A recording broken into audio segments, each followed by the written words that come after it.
Hey guys, Bill from Competition Cars. I have another unique vehicle today to offer you guys that I put on Bring a Trailer.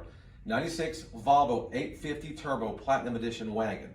I want to do a quick walk around so I can tell you all about the car, any imperfections. I'm very concerned that when you bid on this car, you're going to receive what I have presented to you. So I'm going to talk about some nicks, picks, any little imperfections or whatever. But a couple quick things on the history of the car, perfect Carfax. They imported, well, first of all, there's less than 500 of pearl white Volvo Platinum wagons ever produced worldwide. They all wound up coming to America, so there's less than 500. Some say 450, 475, but very limited low production car. From the factory, has 222 horsepower. This car has 275. I've got the dyno sheets and also a video of the dyno run. Car's modded. It's got, if you read the details of the auction, bigger turbo intercooler, injectors, a lot of different upgrades. When I bought the car, I bought this car from a gentleman up north, and he described the car as being excellent condition, was very specific about the paint. He said that paint was very good and original. Well, turns out when I got the car, I'm very picky, it's not 100% original paint. So I'm gonna point out some of the imperfections. I have really spent a lot of time to bring this car up to shape.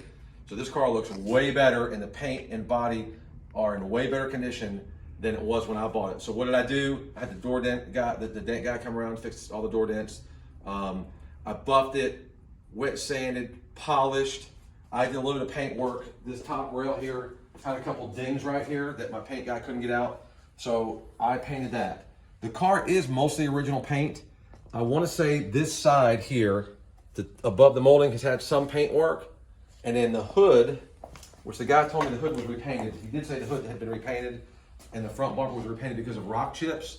So it is a repaint. It must have been a long time ago because there's all new rock chips here. And we've went around and touched up most of what we could. And then down here, the bumpers kind of eat up. So you're gonna wanna really repaint this bumper. You might, if you're super picky, you'll wanna repaint the hood. Again, it's not the best paint job. We've wet sanded and buffed it so it looks pretty good. There's a lot of rock chips on this lower edge that we just touched up real heavily so it's not so bad looking. But if you stand back and look at the car, I have now got the car, the paint and the body looking very presentable. So unless you're super picky like I was, I think you'll be happy with the vehicle. This side here's got a little spot on I think my guy did this with the pressure washer. He blew a little bit of the pinstripe off. This is not a big deal, that can be replaced. But the main thing of the car, besides some nicks, if you look at there's some nicks and picks that we touched up. This door, just expect typical wear and tear, some previously touched up nicks and paint nicks on the car. But this paint, and it's gonna be very hard to see because you really can't see it in the video, and it's hard to see even during the day or at night unless you're really looking. There is some imperfections in this clear coat. And again, you're probably not gonna see it. And thank goodness it's white. If it's a darker color, it'd be really noticeable. But there's some like scratchy, hazy marks in the clear coat where I guess the clear coat is failed or wasn't prepped right, but it's just on this side. The rest of the car, aside from the spoiler, that's been repainted, looks to me like it's original paint, and it's actually pretty nice. Got a real good shine to it. And it's straight. Like I said, any door ding that we could get to that it had a bunch of dings that were in it that I wasn't told about when I bought the car. I fixed that. Like I said, touched up. There's a big spot here on this door here, around on this mirror that I touched up. So I just want you to understand what you're buying, because like I said, I was told the paint was very good and very original. And I didn't find it to be that way. But like I said, I have brought it up to the next level now. So it does look very good or good enough for what you're buying. As far as upgrades, the car did 275 horsepower, 275 foot-pounds of torque. I've got brand new Volvo R wheels on it. The hubs have been done. The brake calipers have been color matched to the Volvo center caps. There's no rust on the body of the car. The body is very straight. It was a northern car, so I don't know how this car is so clean.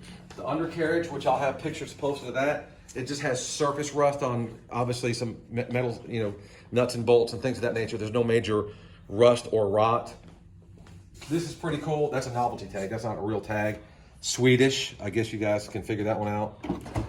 All the upgrades, 90% of the upgrades were purchased through IPD, which is one of the leading leaders one of the leading people that deal with Volvo parts and upgrades. This was cool. This is like my favorite part of the car. So when the wife misbehaves and she gets out of line, you sit her back here and you put the cage up, and then she behaves herself, you can let her sit up front. My wife kind of got a kick out of that little joke, but this is cool.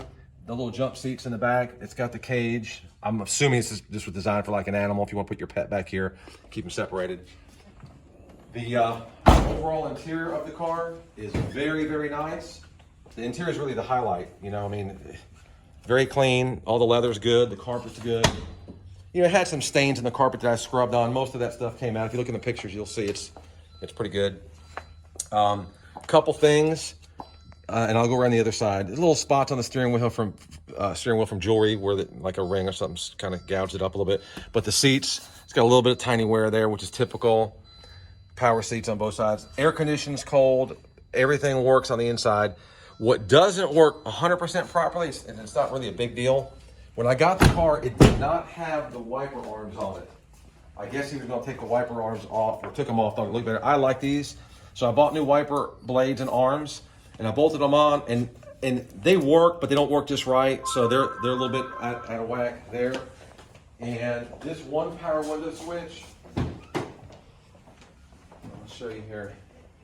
This is the master switch for the power windows. This right rear passenger window works perfectly by the back switch. It goes up, goes down. By the front switch, I think it goes down, but it doesn't go back up. And I just haven't had the time to replace this, nor do I feel like, you know, taking the center console apart and at this point, breaking a clip or something. So this is the replacement for that. You have it. Manuals, owner's manuals. I've got a binder with like 4-inch high stack of receipts and receipts for all the upgrades for over the years. Looks like a cell phone holder was mounted on the side, so you got that going on. You know what? It's a really unique car. Wagons are a thing now. It's a turbo. It's modded. It's got upgrades. The car is all there. Again, you know, the main thing you're going to pick on the car is just cosmetic stuff. Like I said, like this. This needs to be redone. I had the other side redone, and this is over time since I've had it. I bought it back in, I think, November. I've been driving the car. I put about 1,000 miles on it. So some of that's kind of picked up a little bit. But the car looks cool, man. It's a really nice car, and it drives good. Like I said, the wheels are new, the tires are new, tons of upgrades. I did a recent oil change. I had to make sure all this stuff was serviced. I did plugs, distributor, wires, and you can see through the receipts that, you know, it's had the timing belt's been done. But just a really nice, cool car. I'm going to do a cold start video as well, and a driving video. Oh, the other thing too, this wiper, I think this needs to be adjusted, because when you put the wiper on, instead of going this way, it goes that way. So I think this needs to be turned around or whatever. So just little odds and ends. I mean, I've been driving the car on a very regular basis. Like I said, I put probably at least 1,000 miles on it. It's actually pretty fast. Like this 275 horsepower. Sounds great going down the road. You'll see that when we do the video. But I just want to make sure that you guys understand it's a 96. You know, it's going to have some nicks and picks, some touch-up marks and whatnot. But everybody that sees the car, you know, I complained about the way the paint looked. Everybody thought I was crazy. I mean, the paint looks great. I'm a perfectionist. I was looking for, you know, I was expecting way more than the way the car was described. So that's why I'm very careful to make sure that I'm telling you what I see. Because one thing I cannot stand is showing up to pick up a car or having a car delivered, and then, you know, it's not described properly. So study the pictures, look at the video. I'll get the walk around or the cold start and driving video to you guys as soon as possible. There's also a picture of the dyno sheet proving 275 horsepower. And there's also a video of this car on the dyno. It doesn't smoke. It's got a solid motor, and it's been really very well taken care of. Good luck bidding, guys. It's a cool car, very unique car. One of less than 500 that exist worldwide. So you're gonna have a really cool conversation piece. Thanks, guys. Call me if you have any questions.